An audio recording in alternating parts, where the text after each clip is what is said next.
GDP growth का data देखें तो हमारा देश लगातार दुनिया की फास्टेस्ट ग्रोइंग मेजर इकोनॉमी की अपनी पोजीशन बरकरार रखे हुए है। फाइनेंशियल ईयर 2021-22 में भी भारत की जीडीपी ग्रोथ 8.7% रही, जबकि अगर हम ग्लोबल एवरेज ग्रोथ रेट से इसे कंपेयर करें तो आईएमएफ के एस्टिमेट के अनुसार इस दौरान ग्लोबल जीडीपी ग्रोथ रेट सिर्फ 3.6% ही थी। वहीं अगर हम इंडियन इकोनॉमी के करंट स्टेटस की बात करें तो इंडिया नॉमिनल जीडीपी के मामले में यूनाइटेड किंगडम को रिप्लेस करके 5th रैंक पर आ गया है। ऐसे में इंडियन इकोनॉमी के फ्यूचर ग्रोथ को लेकर प्रोजेक्शंस काफी पॉजिटिव हैं। जनवरी 2022 में छपी आईएचएस मार्केट की एक रिपोर्ट में यह प्रिडिक्ट किया गया था कि 2030 तक इंडिया, जर्मनी और जापान को भी पीछे छोड़ते हुए यूएसए और चाइना के बाद नॉमिनल जीडीपी की इस वर्ल्ड रैंकिंग में 3rd रैंक पर आ जाएगा। पर दोस्तों, क्या आपने कभी सोचा है कि इंडियन इकोनॉमी के वो कौन से सेक्टर्स हैं जिनमें इंडिया ग्लोबल लेवल पर एक पोटेंशियली डोमिनेंट पोजीशन पर है? और यदि इन सेक्टर्स पर ध्यान दिया गया तो यही वो सेक्टर्स हैं जो हमें वर्ल्ड लीडिंग पोजीशन पर एस्टैब्लिश करेंगे। तो चलिए आज हम ऐसे ही 5 सेक्टर्स के बारे में चर्चा करते हैं। साथ ही हम इन सेक्टर्स में इंडिया की करंट स्टैंडिंग और फ्यूचर पोटेंशियल को भी करीब से जानने की कोशिश करेंगे। लेकिन आज का हमारा ये डिस्कशन शुरू करने से पहले हम आपको ये बता दें कि ये टॉपिक आपके यूपीएससी मेंस जीएस पेपर 3 के इंडियन इकोनॉमी से रिलेटेड सेक्शन के पर्सपेक्टिव से भी इंपॉर्टेंट है। तो आइए बिना किसी देर के हम आज का हमारा ये डिस्कशन शुरू करते हैं। 1. Pharmaceutical industry. दोस्तों, ग्लोबल फार्मास्यूटिकल सेक्टर में इंडिया एक डोमिनेंट पोजीशन पर है। इसका प्राइम एग्जाम्पल आपने कोविड पैंडेमिक के दौरान देखा ही होगा, जब बड़े से बड़े देश भी अपना हित देखते हुए मेडिकल सप्लाईज और लाइफ सेविंग ड्रग्स अपने लिए होर्ड कर रहे थे। तब इंडिया ने वर्ल्ड लेवल पर अपने वैक्सीन मैत्री इनिशिएटिव से 90 से ज्यादा कंट्रीज में 160 मिलियन वैक्सीन डोजेस डिलीवर किए। इंडिया के इस फिलैंथ्रोपिक स्टेप की सराहना करते हुए सितंबर 2021 में organised 76th UN general assembly में वर्ल्ड लीडर्स ने इंडिया के लिए ऑफिशियली अपना ग्रैटिट्यूड भी एक्सप्रेस किया था। यही नहीं, शायद आपको याद होगा, ब्राजील के प्रेसिडेंट जेएम बोल्सोनारो ने तो इंडिया के इस इनिशिएटिव के प्रति अपना ग्रैटिट्यूड शो करने के लिए संजीवनी लेकर आते हुए हनुमान जी की एक पिक्चर भी ट्वीट की थी।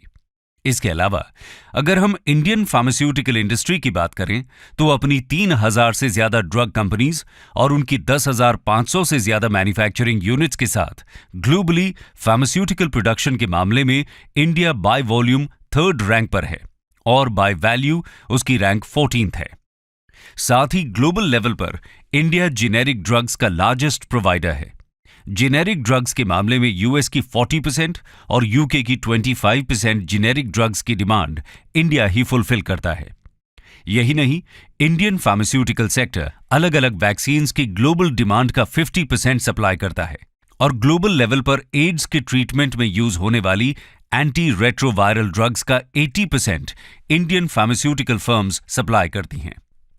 दोस्तों, वहीं अगर हम इस सेक्टर के ग्रोथ की बात करें तो 2021 में इंडिया का domestic pharmaceutical market 42 billion US dollars का था, जबकि इंडियन इकोनॉमिक सर्वे 2021 के अकॉर्डिंग 2030 तक इसका साइज 3 टाइम्स बढ़कर 120 to 130 बिलियन यूएस डॉलर्स हो जाने की उम्मीद है।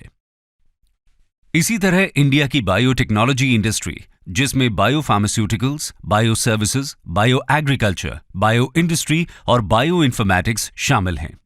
2020 में इसकी वैल्यू 70.2 बिलियन यूएस डॉलर्स थी, जिसके 2025 तक बढ़कर 150 बिलियन यूएस डॉलर्स हो जाने की उम्मीद है। वहीं ऐसा माना जा रहा है कि इंडिया का मेडिकल डिवाइसेस मार्केट, जो FY 2020 में 10.36 बिलियन यूएस डॉलर्स का था, 27% कॉम्पाउंड एनुअल ग्रोथ रेट यानी CAGR के साथ 2025 तक 50 बिलियन यूएस डॉलर्स हो जाएगा। दोस्तों, ऐसे में आप समझ ही सकते हैं कि इस सेक्टर में इंडिया का ग्रोथ कितना प्रॉमिसिंग है। यही वजह है कि इकोनॉमिक सर्वे 2021-22 के अकॉर्डिंग इंडियन फार्मास्यूटिकल सेक्टर ने 2020-2021 के दौरान फॉरेन डायरेक्ट इन्वेस्टमेंट यानी FDI में 200% का इंक्रीज विटनेस किया।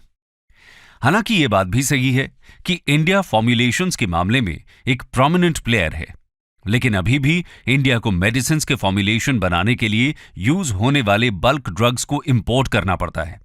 लेकिन फिर भी इस सेक्टर में इंडिया की प्राइस कंपेटिटिवनेस और गुड क्वालिटी की वजह से ग्लोबल लेवल पर इंडिया को डोमिनेंट पोजीशन हासिल है और इसीलिए इंडिया को फार्मेसी ऑफ द वर्ल्ड भी कहा जा रहा है।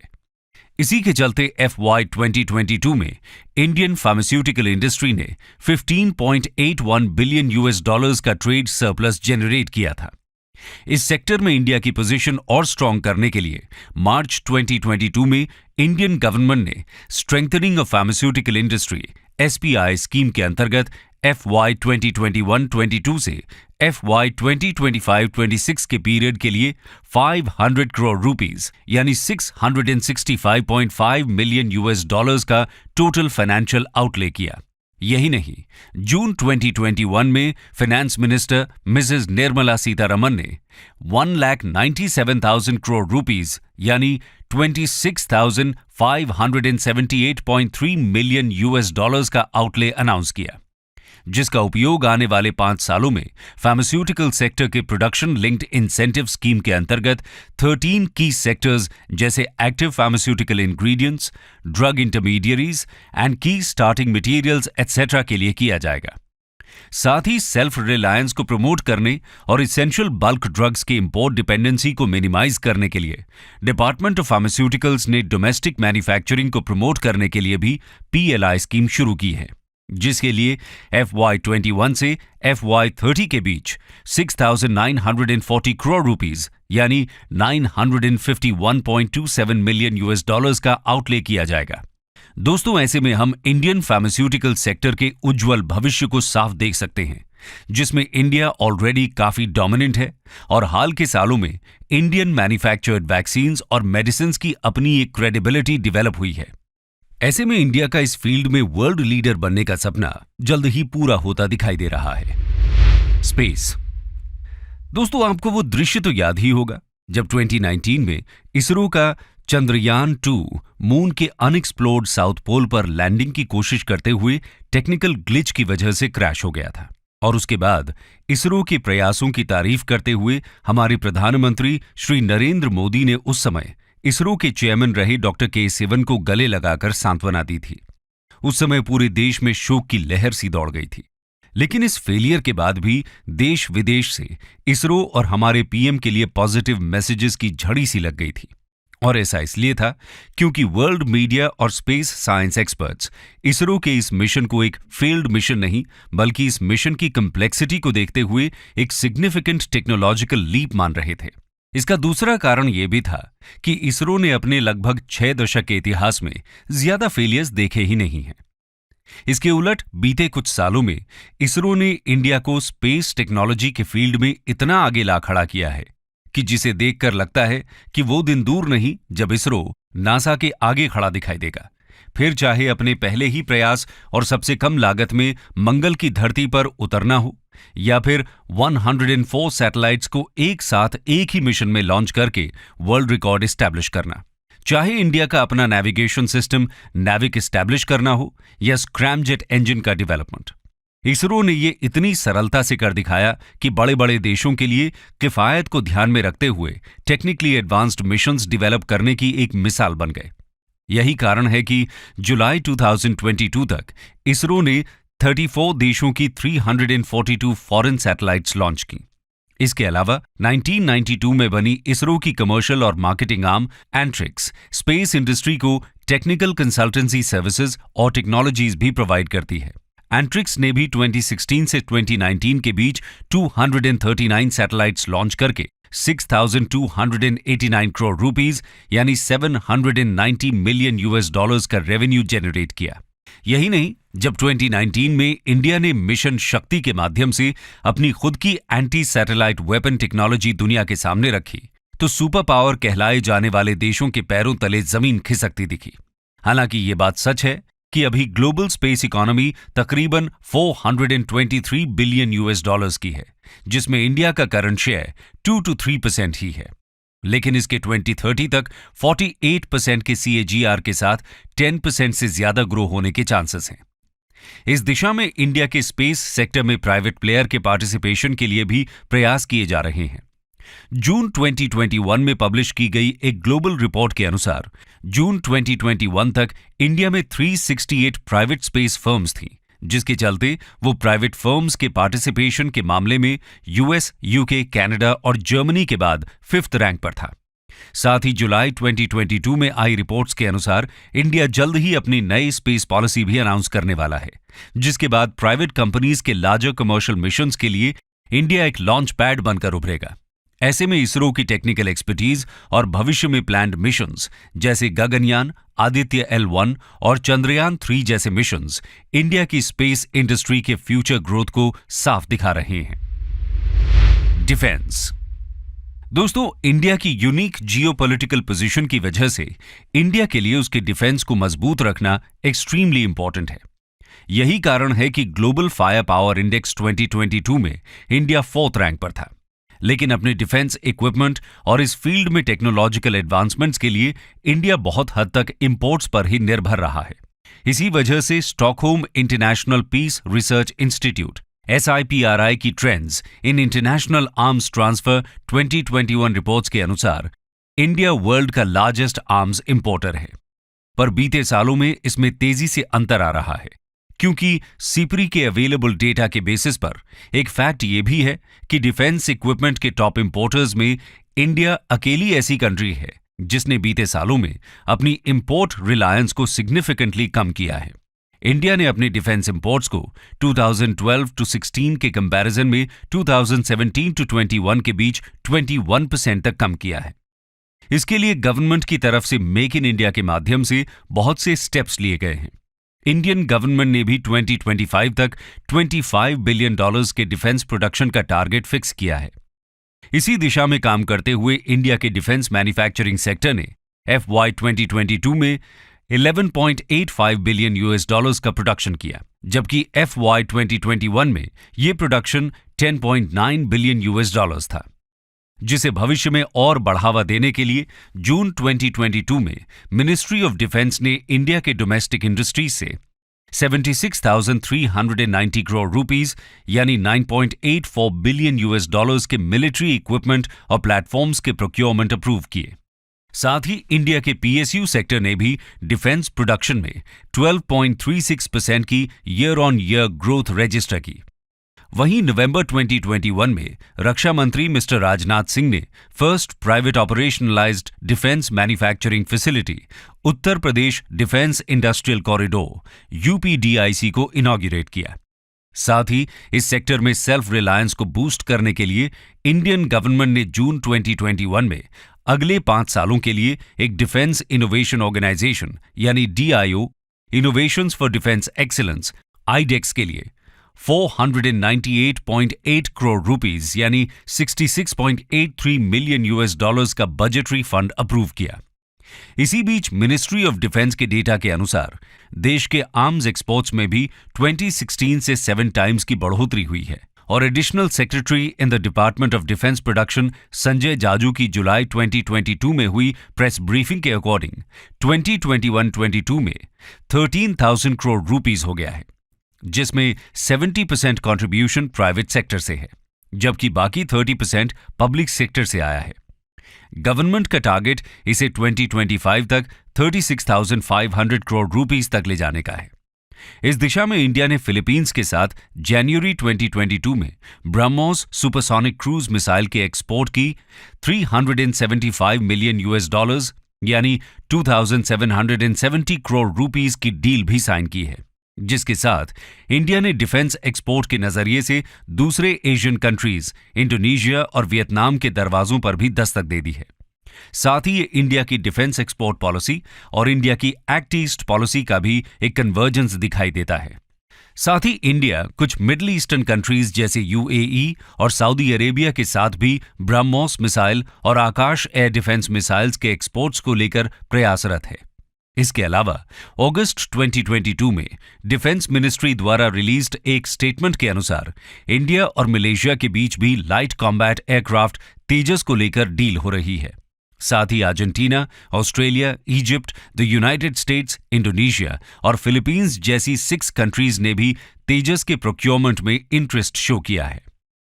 ऐसे में रशिया, इजराइल, यूएस और जापान जैसे देशों के साथ इंडिया के बढ़ते टेक्नोलॉजी ट्रांसफर्स और जॉइंट वेंचर्स के अलावा इंडिया के डिफेंस सेक्टर में होते एडवांसमेंट्स के चलते इस सेक्टर में इंडिया का दबदबा बढ़ता देखा जा सकता है, जिससे भविष्य में इंडिया एक मेजर ग्लोबल आर्म्स एक्सपोर्टर के रूप में उभर सकता है। Renewable energy.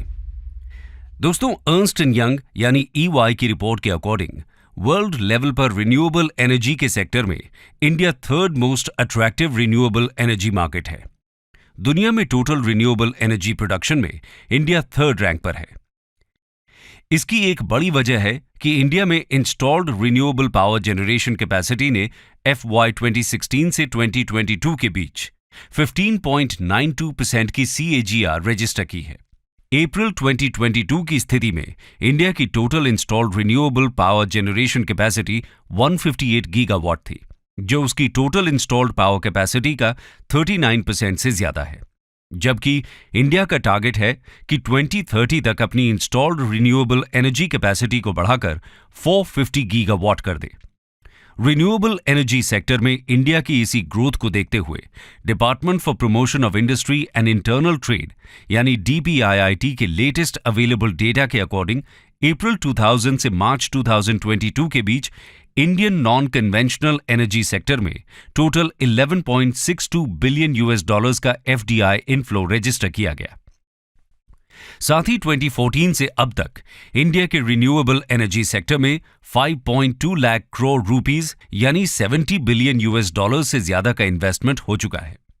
इंडिया के रिन्यूएबल एनर्जी सेक्टर को और प्रमोट करने के लिए ही यूनियन बजट 2022-23 में solar energy corporation of India यानी SECI को 1000 करोड़ रुपीस एलोकेट किए थे। दोस्तों, हम आपकी जानकारी के लिए बता दें कि करंटली ये इंडिया के एंटायर रिन्यूएबल एनर्जी सेक्टर के डेवलपमेंट के लिए रिस्पॉन्सिबल है। साथ ही इसी बजट में गवर्नमेंट ने हाई एफिशिएंसी सोलर मॉड्यूल्स की मैन्युफैक्चरिंग को बूस्ट करने के लिए 19,500 करोड़ रुपीस के एलोकेशन से प्रोडक्शन लिंक्ड इंसेंटिव स्कीम यानी PLI स्कीम भी इंट्रोड्यूस की है। इसके अलावा इस सेक्टर में इंडिया की टेक्निकल एक्सपर्टीज को और बेटर प्रोजेक्ट करने के लिए दिल्ली के Indira Gandhi international airport IGIA को इंडिया का first hydro and solar energy powered airport बना दिया है। साथ ही गुजरात के रण ऑफ कच्छ में 4,750 मेगावाट कैपेसिटी वाला इंडिया का सबसे बड़ा सोलर एनर्जी पार्क भी डेवलप किया जा रहा है। दोस्तों, साथ ही इंडिया G20 नेशंस की लिस्ट का अकेला ऐसा देश है जो पेरिस एग्रीमेंट के अपने गोल्स को अचीव करने की दिशा में सही पेस पर है।